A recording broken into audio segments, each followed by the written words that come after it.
નમસ્કાર, હું છું પ્રિયા અને તમે જોઈ રહ્યા છો જનતા કી જાણકારી ન્યૂઝ। નજર કરીએ આજના સમાચાર ઉપર। વેરાવળ ખાતે 16 મે 2026ના રોજ રાજેન્દ્ર ભુવન ચોપાટી નજીક આવેલા પૌરાણિક ચૈતન્યવીર હનુમાન મંદિરે શનિદેવ મહારાજની જન્મજયંતિ ભક્તિભાવપૂર્વક ઉજવાઈ હતી। પ્રસંગે શનિદેવ અભિષેક, નવગ્રહ શાંતિપાઠ, શનિકથા અને 23,000 આહુતિના યજ્ઞનું આયોજન કરવામાં આવ્યું હતું।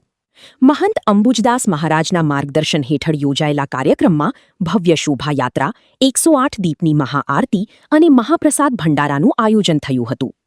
આ પ્રસંગે જિલ્લા collector NV Upadhyay, PI, GN Gadhvi સહિત સામાજિક, શૈક્ષણિક અને રાજકીય આગેવાનો તેમજ મોટી સંખ્યામાં ભક્તજનો ઉપસ્થિત રહ્યા હતા। વિવિધ ધૂન મંડળોએ રાત્રિ દરમિયાન ભજન કીર્તન કરી ભક્તિમય માહોલ સર્જ્યો હતો।